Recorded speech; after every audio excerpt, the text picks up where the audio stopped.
अब हम आपको वो एक्सटेंशन दिखाते हैं जो हमारी नेवल फोर्स में हुआ है और ये एक्सटेंशन बहुत ताकत लेकर आया है। फिक्र में महासागर से आया एक शुभ समाचार है जो भारतीय नेवी की महाशक्ति आईएनएस अरिघात से जुड़ा है। यह है समुद्र में भारत की game changer super power nuclear submarine, जो समंदर में काफी गहराई तक छिपकर घात लगाते हुए दुश्मन के वॉरशिप्स को न सिर्फ तबाह कर सकती है बल्कि जरूरत पड़ी तो दुश्मन देश पर परमाणु मिसाइलें दागकर युद्ध में जीत भी सुनिश्चित कर सकती है। न्यूक्लियर सबमरीन अभी इस वक्त अमेरिका की मिडिल ईस्ट में तैनात है ईरान से निपटने के लिए।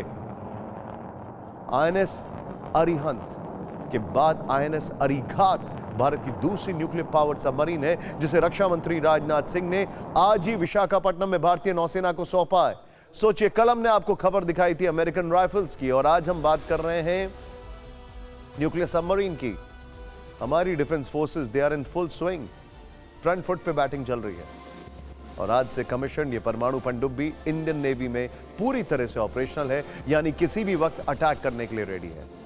वो दौर चला गया है जब हम अलग अलग सबमरीन्स या नेवल फोर्सेस के हाथ से देखा करते थे, अब तस्वीर बदल रही है।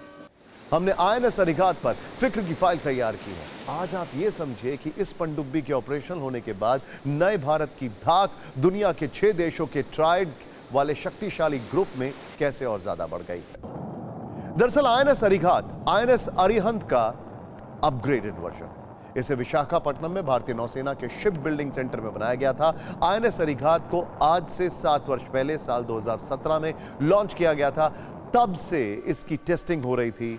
यहां पर नोट करने वाली बात यह है कि भारतीय नौसेना अब तक 3 न्यूक्लियर सबमरीन तैयार कर चुकी है। इसमें से एक अरिहंत पहले ही कमीशन है, दूसरी अरिघात आज नौसेना को मिल चुकी है, जबकि तीसरी सबमरीन का नाम है S3। उसकी टेस्टिंग अभी जारी है। ये सबमरीन समंदर में भारत की बढ़ती परमाणु शक्ति का प्रतीक है, क्योंकि ऐसी शक्तिशाली सबमरीन के जरिए भारत दुश्मन देशों पर परमाणु मिसाइलें भी दाग सकता है। इंटरेस्टिंग बात क्या है, देखिए, जो सबमरीन की पावर है उसको आप ऐसे समझें कि भारत के आसपास के समंदर में चीन की जो पहुंच है वो बहुत कम हो सकती है और है भी बहुत कम। क्यों? क्योंकि डिस्टेंस बहुत दूरी पर है। ऐसे में चीन मदद लेता है पाकिस्तान की और हम पाकिस्तान से कहीं गुना ज्यादा तेजी से डेवलप कर रहे हैं in terms of naval force. INS Arighat 4 महीने से अधिक समय तक पानी के अंदर रह सकती है। इस सबमरीन पर 24 शक्तिशाली K-15 SLBM यानी सबमरीन लॉन्च बैलिस्टिक मिसाइल हम खुद बना रहे हैं, अपने लोड की जा सकती है। ये बैलिस्टिक मिसाइल सेल्फ गाइडेड होती है जिस पर न्यूक्लियर बम भी लगाया जा सकता है। एक K-15 मिसाइल की मारक क्षमता 750 किलोमीटर तक होती है। मतलब जहां भी यह सबमरीन होगी उससे 750 किलोमीटर दूर बैठे दुश्मन को K-15 मिसाइल से खत्म किया जा सकता है।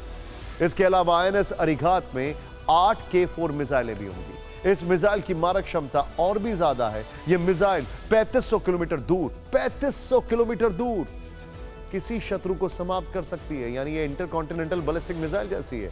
आईएनएस अरिघात जमीन, हवा और समुद्र तीनों जगह दुश्मन को नेस्तनाबूद करने का दम रखती है। यह पानी में 980 से 1400 फीट की गहराई तक जा सकती है। पानी के अंदर से ही दुश्मन की टो ले सकती है। पानी की सतह पर सबमरीन की रफ्तार 22 से 28 किलोमीटर प्रति घंटा है, जबकि समुद्र की गहराई में इसकी रफ्तार 44 किलोमीटर प्रति घंटा है। तो आप इतना तो समझ ही गए होंगे कि यह सबमरीन आज ही हिंदुस्तान के दुश्मनों को समंदर में डुबो कर मारने के लिए तैयार है। और आज से आईएनएस अरिघात चीन पाकिस्तान की नींद उड़ाने वाला सबसे बड़ा नाम है।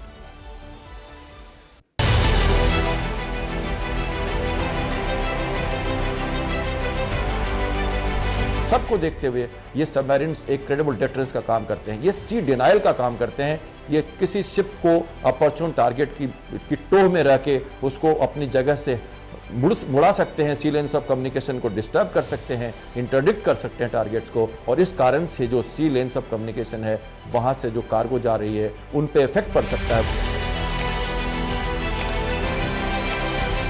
भारत ग्लोबल साउथ के कंसर्न में ये देखता है कि इस क्षेत्र में इसका प्रभाव बना रहे और इसके लिए भारतीय नौसेना की ये पकड़, ये मजबूती और जो सबमरीन की बढ़ोतरी हो रही है, इजाफा हो रहा है हमारे फ्लीट में, ये जरूरी है।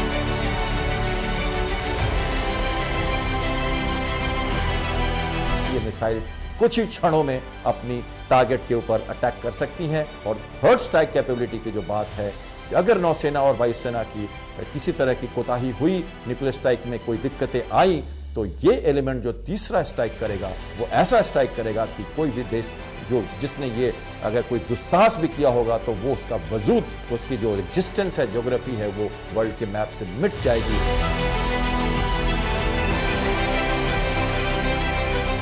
सबको लगता है देख के कि अब हम एक ऐसे जगह पे आ गए हैं जहां हमारी तरफ दुश्मन अब नजर उठा के नहीं देख पाएगा और 2 बार सोचेगा इस एरिया में आने के लिए और या इस एरिया में कोई भी गतिविधि, गलत गतिविधि बढ़ाने के लिए।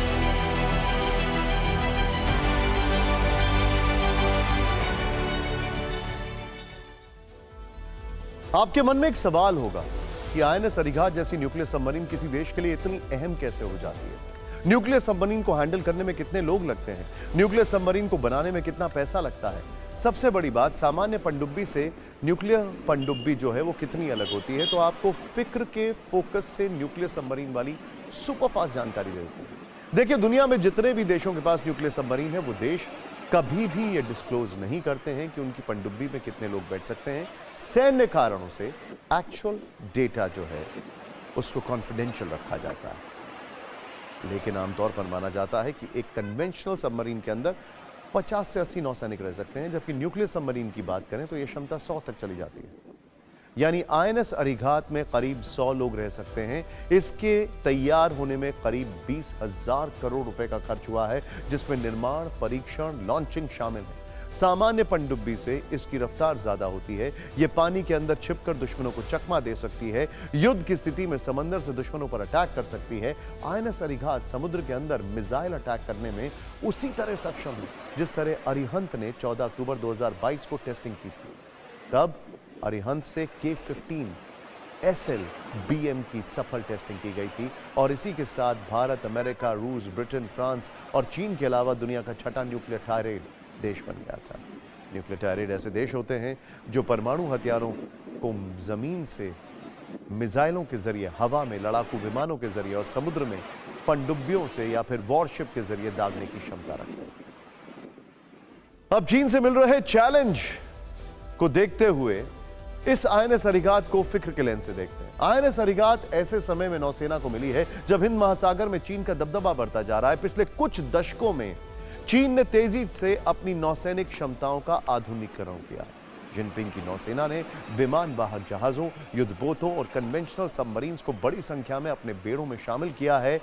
हिंद महासागर में चीन जिस रणनीति को डेवलप करता दिख रहा है उसे स्ट्रिंग ऑफ पर्ल्स के नाम से जाना जाता है। इस रणनीति के मुताबिक हिंद महासागर के आसपास के देशों में स्ट्रैटेजिक पोर्ट्स का निर्माण और उनकी सुरक्षा शामिल है। चीन जिसका उपयोग जरूरत पड़ने पर सैन्य उद्देश्यों के लिए कर सकता है और इसका बड़ा असर भारत पर पड़ सकता है। इसीलिए भारत को हिंद महासागर में अपनी जवाबी तैयारी मजबूत रखनी होगी और आईएनएस अरिघात का नेवी में शामिल होना इसी तैयारी की एक बहुत मजबूत कड़ी है। इंटरेस्टिंग बात क्या है, भारत के आसपास के समंदर तक चीन की पहुंच नहीं है, इसीलिए वो पोर्ट्स और नेवल बेसिस को बनाने की कोशिश में लगा हुआ है। अब ऐसे समय में उसके लिए सबसे बड़ी ताकत है पाकिस्तान। वो पाकिस्तान के लिए सबमरीन्स बना रहा है, लेकिन भारत पाकिस्तान से ज्यादा तेजी से अपनी सैन्य क्षमताओं को समंदर के अंदर डेवलप कर रहा है।